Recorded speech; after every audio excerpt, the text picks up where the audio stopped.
Hello friends, आप सभी का स्वागत है मेरे बीएड अड्डा चैनल पर। आज मैं फिर आपके समक्ष health and physical education paper स्वास्थ्य एंड शारीरिक शिक्षा के बेहद ही महत्वपूर्ण टॉपिक पोस्चर, जिसे हम आसन कहते हैं हिंदी में, ये बेहद ही महत्वपूर्ण आपके होते हैं क्योंकि इसके आपके क्वेश्चन 5 to 10 मार्क्स के क्वेश्चंस आते ही रहे हैं और इस क्वेश्चंस को आपके आज के एग्जाम में आना ही है। तो प्लीज़ इसको देख के जाए। Concept, types, pattern, importance of good posture, common posture deformity जिसमें स्पाइरल कर्वेचर के 3 होते हैं, काइफोसिस, लॉर्डोसिस, स्क्लेरोसिस। फिर है फ्लैट फॉर्म, नॉक नीज, बोलिक्स और राउंड शोल्डर्स। तो एक एक करके हम लोग देखते हैं। पोस्चर के हम लोग मीनिंग समझेंगे पहले। कंसेप्ट, इसकी अवधारणा। पोस्चर का मतलब क्या होता है? A person to balance his body specifically. Posture होता है, आसन का अर्थ होता है कि किसी व्यक्ति द्वारा अपने शरीर को विशेष रूप से क्या होता है, संतुलित करना होता है। Posture is the position in which we hold our body upright against gravity while standing, sitting, walking, running or lying down। तो आसन वह स्थिति होता है जिसमें हमें खड़े, बैठने, चलते, दौड़ने या लेटने समय गुरुत्वाकर्षण के विरुद्ध अपने शरीर को सीधा रखते हैं, ग्रेविटी के अगेंस्ट में। ठीक है। अगला, पोस्चर इज ए पोजिशन और attitude of the body either with support during muscular inactivity or by the means of the coordinated action of many muscles working to maintain stability or to form an essential basis which is being adapted constantly to the movement which is superimposed upon it। तो जो हमारा आसन होता है वो शरीर की एक स्थिति या रवैया है जो या तो मांसपेशियों को निष्क्रियता के दौरान सहारे के साथ होता है या स्थिति बनाए रखने के लिए काम करने वाली कई मांसपेशियों की समन्वित किया है कि क्रिया के माध्यम से यह एक आवश्यक आधार बनाने के लिए होता है जिसे उस पर आरोपित गति के लगातार अनुकूलित किया जा रहा है। ठीक है।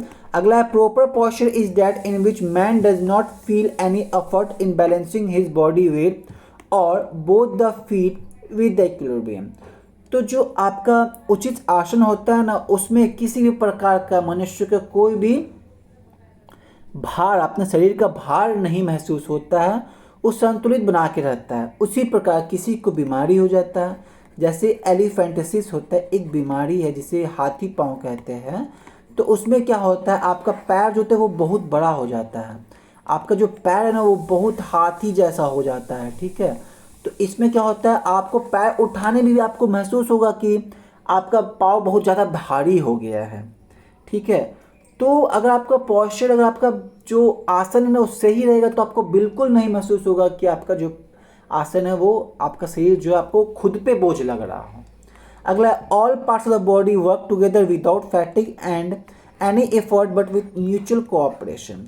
हमारे शरीर का हर पार्ट जो है एक दूसरे से जुड़ा हुआ होता है, वो आपस में ही सहयोग करते हैं एक दूसरे का, और शरीर के सभी अंग बिना थके और बिना किसी प्रयास के वो आपस में काम करते रहते हैं। अब टाइप्स ऑफ पोस्चर देख लेते हैं। आसन के प्रकार है। पहला, inactive postures, all essential muscular activities reduces to minimum, attitude adopted for resting और स्लीपिंग। ये सक्रिय पोस्चर है। ये पोस्चर हिंदी में गलत लिखा हुआ, आप इसको आसन कर लीजिएगा। ठीक है, आसन कर लीजिएगा। हिंदी में ट्रांसलेशन में वो गलती से कंप्यूटर गलती कर देता है, ऑनलाइन ट्रांसलेशन। तो जो हमारी जो भी एसेंशियल आवश्यक मांसपेशियाँ होती है वो एक्टिविटीज़, वो कम से कम गतिविधियाँ जो न्यूनतम हो जाती है, कम से कम हो जाती है। तो इसमें क्या होता है, हमें आराम करने या सोने के लिए अपनाए गए रवैया ही होते हैं। जैसे हम लोग सो रहे हैं, लेटे हुए हैं बेड पे सो रहे हैं, तो हमारा पोस्चर जो है ना वो इनएक्टिविटी, गतिविधि, कोई भी गतिविधि नहीं होगी। वही दूसरा है गतिविधि वाला पोस्चर, मुद्रा, सक्रिय मुद्रा। इंटीग्रेटेड एक्टिविटी और action of many muscles is required to maintain active posture. अब जो आपका जो मुर्दा है, आपका जो मुद्रा है वो सक्रिय है, तो उसमें क्या होगा, आप जो भी काम कर रहे हैं वो मांसपेशियों में एकीकृत गतिविधियां होने लगेगी और क्रिया जो आवश्यकता होती है। अब ये स्टैटिक भी हो सकते हैं, डायनेमिक हो सकते हैं, स्थिर या गतिशील हो सकते हैं। तो ये 2 टाइप के होते हैं, स्टैटिक पोस्चर और डायनेमिक पोस्चर। अब पैटर्न्स ऑफ पोस्चर, अब पोस्चर के जो होते हैं उसके पैटर्न होते हैं। पहला है अच्छा posture, good posture, correct posture. सही और अच्छा आसन। दूसरा है पुअर पोस्चर और फॉल्टी पोस्चर, खराब और गलत आसन। अब देखते हैं हम लोग इंपॉर्टेंस ऑफ गुड पोस्चर। तो ये भी क्वेश्चन पूछा गया, what are the importance of good question, 5 marks. ये टॉपिक इंपॉर्टेंट है। अच्छे आसन का महत्व, पहला है गुड अपीयरेंस, अच्छा दिखने के लिए आपके आसन जो है वो अच्छे से होने चाहिए। जैसे कि एक्ट्रेस लोग क्या करती है, तो जीरो फिगर बनाने के लिए वो अपने पोस्चर, अपने बॉडी के फिगर्स को मेंटेन रखती है जिससे वो अच्छी दिखती है। उसके बाद मूवमेंट ऑफ एफिशिएंसी, आपको जो कार्य कुशलता है उसमें गतिशीलता आती है। Reduces the strain in on muscles and ligaments and tendon, जो हमारी मांसपेशियां होती हैं, जो हमारे टेंडेंस होते हैं पैर में, लेग्स में, जो हमें सपोर्ट देती है खड़े होने के लिए, या फिर लिगामेंट जो होते हैं जो हड्डी को हड्डी जोड़ते हैं, तो उस पर जो जोड़ पड़ता है, उससे जो बल पड़ता है हमारे मांसपेशियों, लिगामेंट्स और टेंडेंस पे, वो कम करती है उससे हमारा अच्छा पोस्चर होने पे। अगला है गुड हेल्दी हैबिट्स, जो हमारा स्वास्थ्य है उसमें अच्छी आदतें आती हैं। Good posture protects from injuries, हमारा अच्छा आसन होता है तो उसमें चोट लगने की संभावना काफ़ी कम हो जाती है। सेव्स एनर्जी, हमारी ऊर्जा को बचाता है हमारे अच्छे पोस्चर का, आसन का। Attractiveness, helpful in learning skill, कौशल सीखने में हमें आकर्षण सहायक काम करते हैं। इंक्रीज एफिशिएंसी, कार्य कुशलता को बढ़ावा देती है। हेल्पफुल इन फिटनेस, फिटनेस में सहायक का रूप काम करती है। स्टेबिलिटी एंड बैलेंस, स्थिरता और संतुलन बनाए रखती है। इनेबल द फील रिलैक्स, आराम महसूस करने में सक्षम बनाता है। उसके बाद अवॉइड्स वेरियस साइकोलॉजिकल प्रॉब्लम्स, जो भी हमें विभिन्न प्रकार की मनोवैज्ञानिक समस्याएं होती है उससे हमें बचाता है। अब कॉमन पोस्चरल डिफॉर्मिटी जो हमारे सिलेबस में पढ़ने हैं वो स्पाइरल कर्वेचर है, काइफोसिस और लॉर्डोसिस ज़्यादा क्वेश्चन से पूछे गए हैं। उसमें स्क्रोसिस भी आते हैं, फिर फ्लैटफॉर्म्स है, फिर नॉक नीज है, बोलेक्स है, राउंड शोल्डर है। तो सर्पिल्स वक्रता जिसमें हम काइफोसिस, लॉर्डोसिस, स्क्लोसिस पढ़ेंगे। फिर फ्लैट फुट होते हैं, फिर घुटने मुड़ना, हिंदी में गलत लिखा हुआ है। फिर धनुकासन पैर, फिर है गोल कंधे। तो आप देख लीजिएगा हिंदी के ट्रांसलेशंस क्या है। अब स्पाइरल कर्वेचर देखते हैं, सर्पिल वक्रता।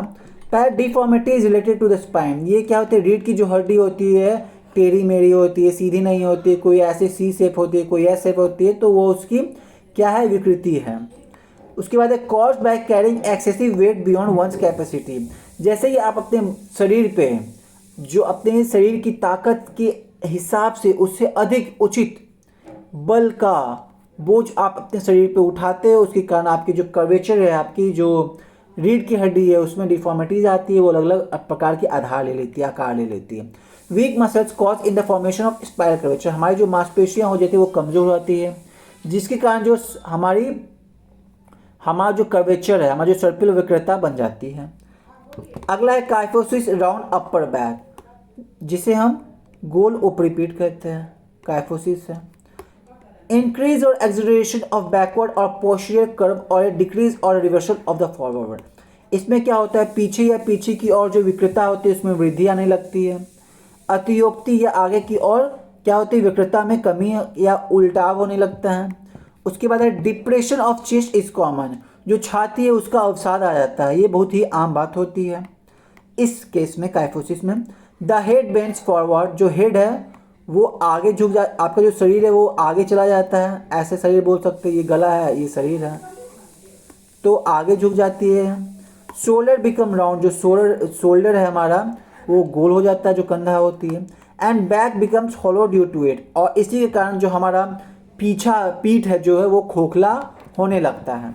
अगला abnormal curvature of upper portion of spine, जो हमारा अपर पोर्शन, जो हमारा ऊपरी हिस्सा है उसमें असाधारण विकृता आने लगती है रीढ़ की हड्डी के ऊपर। Upper part of the spine trend abnormally forward, जो हमारी ऊपरी जो रीढ़ की हड्डियां होती है ऊपरी हिस्से की, वो असामान्य रूप से क्या होती है, आगे की ओर झुक जाती है। इसका उपचार क्या है, रेमेडीज क्या है, always keep a pillow under your back while sleeping, आप सोते समय हमेशा अपनी पीठ के नीचे तकिया रखें। उसके बाद bend your head forward in standing position, आप खड़े होने की स्थिति में जो अपना सिर है वो पीछे की ओर झुका है। और जो अभी के समय में जो आपका मोबाइल यूज़ करने का जो हम लोग का आदत लग गया, हैबिट्स हो गया है, उसके कारण हमारा शरीर भी जो है हम लोग को आगे, आपका जो सिर है वो आगे की तरफ झुक गया है, तो ये भी एक बड़ा रीज़न है, मोबाइल इस्तेमाल करने का एक ड्रॉबैक है। Perform Dhanurasana the yogi asana regularly. तो अलग अलग तरह के आसन होते हैं योगिक में, योगा में, जिसमें आपको धनुरासन करना है और नियमित रूप से करना है। अगला है लॉर्डोसिस और हॉलो बैक, जिसे हम लॉर्डोसिस और खोखली पीठ कहते हैं। इसमें क्या होता है, इनवर्ट कर्वेचर होता है हमारी रीढ़ की हड्डी की। रीढ़ की हड्डी जो है वो अंदर की ओर झुक जाती है। तो इसमें क्या होता है, जो फॉरवर्ड कर्व होता है उसमें बढ़त आती है। काट की जो क्षेत्र होती है वो आगे की ओर विकृतता बढ़ जाती है और खड़े होने में जो चलने में समस्या पैदा हो जाती है। खड़े होकर आप अच्छे से चल नहीं सकते हैं, कठिनाइयाँ होने लगती हैं। इसकी जो एक्सट्रीम लिमिट है वो शोल्डर है वो बेंट हो जाती है। जो झुके हुए कंधे होती है वो चरम सीमा पर पहुंच जाती है। अगला है body seems to be stiff, जो हमारा शरीर है वो अकड़न लगने लगता है। इसका रेमेडी जो उपचार क्या है, परफॉर्म सिटअप रेगुलरली। जो नियमित रूप से सिटअप करते, उठक बैठक करते, वो हमेशा नियमित रूप से करनी चाहिए। Halasana should be perform regularly. Halasana जो एक योगा आसन है, हलासना वो आप नियमित रूप से आपको करनी चाहिए। टो टचिंग एक्सरसाइज, आपको पैर की उंगलियों को छूने वाला व्यायाम करना चाहिए। खड़े होकर झुकिए, छुइए, फिर ऊपर उठिए, ऐसा आप व्यायाम करना चाहिए आपको। उसके बाद आपका इसमें अंतिम क्या है, scoliosis lateral curvature of the spine. रीढ़ की हड्डी का स्क्लोसिस या पार्थिव विकृतता बोलते हैं, पार्थिव। इसमें क्या होता है, posture adaptation of the spine in lateral direction. जो हमारा पार्थिव दिशा होती है उसमें रीढ़ की जो हड्डी होती है उसका आसन अनुकूल हो जाती है। उसके बाद sideways curve and may be called scoliotic curve. जो हमारे साइडवेज कर्व्स होती है उसमें क्या होते हैं, स्क्लोस्टिक कर्व्स कहा जाता है, इसे हम लोग स्क्लोस्टिक कर्व्स बोलते हैं। Spine often bends to the left, जो स्पाइन है वो लेफ्ट की ओर, बाएं की ओर वो मुड़ जाता है। तो अगला remedies, swim by using breast stroke technique. तो आप जो तैराकी करते हैं उसमें ब्रिस्ट स्ट्रोक टेक्निक का उपयोग करनी चाहिए इसका उपचार के लिए। अगला है bending exercise should be done on the opposite side of the C shape curve. तो हमारा जो झुकने का व्यायाम है वो सी शेप करना चाहिए हम लोग का। अब सी शेप हम लोग का जो स्कोलियोसिस है, क्या होता है, काइफोसिस लॉर्डोसिस स्क्लेरोसिस, वो सी शेप में हो जाता है। देखिए ये सी शेप में हो रहा है। तो हम लोग को इसके अपोजिट शेप, जैसे आपको सी शेप जिस साइड से उसके अपोजिट आपको एक्सरसाइज करना है। Hold the horizontal bar with your hands and swing your body to the left and right. आपको क्या करना है, अपने हाथों से क्षेत्रीय पट्टी को पकड़ना है, क्षेत्रीय पट्टी को पकड़ने और अपने शरीर को बाएं और दाएं दिशा में घुमाते रहना है। तो ये आप नियमित रूप से करते हैं। अगला है फ्लैट फुट, जिसे हम सपाट पैर कहते हैं। Commonly found in new born babies but it becomes posture deformities if still persist during later childhood. तो ये आपकी समान रूप से जो नवजात शिशु होती है इसमें ये आमतौर पे देखा जाता है, लेकिन जब ये बचपन में यह बना रहता है और अगर यह असाधारण आसन जो संबंधी विकृत पड़ जाता है, ठीक है। उसके बाद entire sole of the foot touches the floor when standing. जब आप खड़े होते हैं तो आपका जो पूरा पैर है वो जमीन को छूता है। एक आर्च होती है, जो एक आर्च ऐसे वो नहीं होती, उसमें ये ऐसे दिखने लगता है। जो ये आर्च है वो नहीं दिखता है। तो इसमें क्या होता है, अपना जो पैर है वो फ्लैट हो जाता है। आपको जो चप्पल पहनते हैं उसमें क्या होता है, ऐसा आप अगर पैर, आप कैसे पहचान सकते हैं, तो आप अपने पैर को गीला कर लीजिए। गीला करने के बाद किसी कपड़े पे, सूखे कपड़े पे पैर रखिए या ज़मीन पे रखिए, तो आपको जो छाप मिलेगा गीला वाला वो कुछ इस तरह का मिलेगा। अगर आपको छाप पूरा ऐसे मिलता है, ऐसे टाइप का मिलता है, तो आप समझिए आपके पैर जो है आपको फ्लैट फुट हुआ है पैर पे। Both feet have a little to no arch cannot become efficient sports person. तो आपके दोनों पैर की पूरी तलवा जो है ज़मीन को छूता है, दोनों पैरों में बहुत कम या बिल्कुल भी आर्च नहीं बनता है, तो कुशल खिलाड़ी ऐसे नहीं बन पाते हैं जिससे फ्लैट फुट होता है, क्योंकि आपका पूरा बॉडी वेट आपके पैर पे चला जाता है। इसका उपचार क्या है, रेमेडीज़ क्या है, वॉक ऑन हील्स। आप अपने हील्स एड़ी के बल पर चलने की कोशिश कीजिए। Walk on higher and outer side of heel. पैर की जो उंगलियों, पैरों की जो अंदरूनी और बाहरी हिस्से उस पर चलने की कोशिश करिए। वॉकिंग ऑन टोज, आप पैर की जो उंगली है उस पर चलने की कोशिश कीजिए। स्किप ऑफ रोड, इसकी रस्सी पर कूदिए। परफॉर्म वज्र आसन, आप योगा आसन में जो वज्र आसन है वो आप नियमित रूप से कीजिए। अगला है आपका knock knees. Both the knock knees और touch ground each other while in normal standing position. The gap between the ankles goes on increasing. तो जो नॉक नी है उसमें क्या होता है, अगर आप सीधे खड़े होते हैं तो एंकल के बीच में गैप हो जाता है और वो बढ़ता ही जाता है। तो अब आप इस फिगर में देख सकते हैं, मैं थोड़ा बड़ा कर देता हूँ नॉक नीज दिखाने के लिए।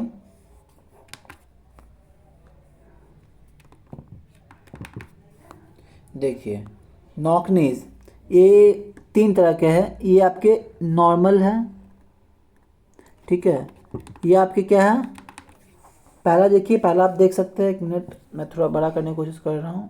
देखिए पहला जो है क्या, नॉर्मल, दूसरा है बो लेग्ड और तीसरा है नॉक नी। नॉक नी में देखिए सीधा खड़े हैं, आगे से आपका ये जो था ये थोड़ा टच कर रहा है, उसके बाद डिस्टेंस क्या होता है, घुटने के बाद से ये फैलने लगता है, यहाँ भी शेप बन जाता है, ठीक है। और वहीं जो बॉल लेग्ड है उसमें क्या होता है, देखिए दोनों अलग हो रहा है। यहाँ घुटना जो है, ये घुटना है, ये घुटना डिस्टेंस बढ़ते जा रहा है। और वहीं नॉक नी में जो घुटने हैं दोनों से नॉक करने लगते हैं, दोनों एक दूसरे से टकराने लगते हैं, तो नॉक नी का मतलब यही है। तो चलिए हम लोग और देखते हैं इसके पॉइंट क्या है। Faces difficulty in walking and running, तो इसमें क्या होता है, जो आपके दौड़ने या चलने में कठिनाई होने लगती है, इसकी रेमेडीज, उपचार क्या है। Horse riding between best exercise, घोड़सवारी जो है वो सबसे अच्छा व्यायाम होता है इसके लिए। कॉड लिवर ऑयल में भी बेनिफिशियल, जो कॉड लिवर ऑयल जो है, जो मछली में पाए जाते हैं, वो उसमें वो फ़ायदेमंद हो सकती है। Keep a pillow between between knees and stand erect for some time every day, तो अपने घुटनों के बीच में क्या करिए, पिल्लो डाल के रखिए, और आप जो खड़ा जब होते हैं एकदम सीधा खड़ा होइए, सीधे खड़े रहे कुछ देर के लिए। यूज़ ऑफ वॉकिंग कैलिपर्स, आप अपने वॉकिंग कैलिपर्स का भी इस्तेमाल कर सकते हैं। अब देखिए bow legs, opposite to knock knees position, wide gap between knees, तो ये नॉक नीज का जस्ट अपोजिट है। तो नॉक नीज में क्या, तो दोनों टच करते हैं। अब बो लेग्स में क्या, तो दोनों अलग भाग जाते हैं, ये घुटना मान लीजिए और ये घुटना है, ठीक है। Wide gap between knees when standing with feet together, individual has बो लेग्स और गिनवेरम, ठीक है। तो इसमें क्या होता है, वाइड गैप बन जाता है नीज में, जब आप खड़े होते हैं, साथ में पैर खड़े रखते हैं, घुटने जो होते हैं वो चौड़े हो जाते हैं। अगर रेमेडीज, उपचार, जो vitamin D should be taken in the required amount, vitamin जो डी जो है वो आवश्यक मात्रा में लेनी चाहिए इसमें। बैलेंस डाइट जो है आपके सही मात्रा में संतुलित आहार लेनी चाहिए। Walk bye bending toes inward, आपको पैरों को अंदर की ओर मोड़कर चलना चाहिए। तो यहाँ तक समझ में आ गया। अगला है राउंड शोल्डर, गोल कंधा। Shoulder become round and sometimes they seem to be bend, आपके जो कंधे हैं वो कभी कभी क्या गोलकार दिखते हैं, गोल हो जाते हैं, कभी कभी वो आगे की ओर क्या होते हैं, झुक जाते हैं। अगला पॉइंट है round shoulder deformity, also known as rounded shoulder posture, RSP जिसे हम राउंड शोल्डर कहते हैं। तो ये गोल कंधों को विकृति, जिसे गोल कंधे की मुद्रा या मॉम मॉम पॉस्चर भी कहा जाता है, is a common postural issues, ये एक तरह का सामान्य पॉस्चरल इशूज है। That occur when the shoulders lean forward, ये तभी होता है जब आपका शोल्डर जो आगे की ओर झुक जाता है, हमारे बॉडी नेचुरल अलाइनमेंट, हमारा जो बॉडी का अलाइनमेंट जैसा है उसके हिसाब से वो आगे झुक जाता है, हमारा जो प्राकृतिक संरचना है उसके आगे की ओर झुक जाती है। It can cause the upper back, neck and shoulder to feel stiff, इसमें क्या होता है, जो हमारा अपर बैक होता है, जो हमारे आगे की होती है, जो प्रकृतिक दी हुई है, इससे हमारी ऊपरी पीठ और गर्दन और कंधे में जो है अकड़न महसूस होने लगती है और हो सकती है। रेमेडीज, इसके उपचार क्या है, hold the horizontal bar for some time, जो हॉरिजॉन्टल बार होते हैं, डंबल होती है, उसको आपको हॉरिजॉन्टल रखना है कुछ देर के लिए। परफॉर्म चक्रासन एंड धनुरासन, धनुरासन और चक्रासन जो योगा के आसन है वो आपको करना है। तो आप इस फिगर में देख सकते हैं राउंड शोल्डर में क्या होता है। देखिए ये आपके, देखिए नॉर्मल पर्सन है, ये आपके स्ट्रेट देख रहे हैं शोल्डर जो है, इस फिगर में आप देख सकते हैं ये जो स्ट्रेट है आपकी शोल्डर है उसके सही जा रही है। इसमें क्या हो रहा है, देखिए आपका जो हेड है वो क्या हो रहा है, हेड कैरिड फॉरवर्ड, ये आगे तरफ झुक जा रहा है। शोल्डर जो है वो देखिए शोल्डर के आगे राउंडेड हो जा रहा है, शोल्डर जो राउंड हो जा रहा है। ये एबनॉर्मल जो पीठ का देखिए कर्वेचर, देखिए ये एस शेप जा रहा है और यहाँ पे भी देखिए एस शेप जा रहा है, तो यहाँ एस बन जा रहा है। तो यही आपका क्या है, यही आपका राउंड शोल्डर होता है, ठीक है। तो अभी का लेक्चर समाप्त होता है। अगर आपको थोड़ा वीडियो अच्छा लगे तो प्लीज़ लाइक करें, कमेंट्स करें, आप कमेंट्स करके हमें बता सकते हैं कि आपको आज का लेक्चर कैसा लगा। और अगर आपने सब्सक्राइब नहीं किया तो प्लीज़ सब्सक्राइब कर ले, क्योंकि more than 50% have not subscribed yet. और आप इसको अपने दोस्तों के साथ शेयर कर सकते हैं। आप अपना ख्याल के साथ साथ दोस्तों का भी ख्याल रख सकते हैं। आप हमारा चाहे तो टेलीग्राम चैनल बीएड अड्डा भी ज्वाइन कर सकते हैं। तो आज का लेक्चर यहीं समाप्त होता है।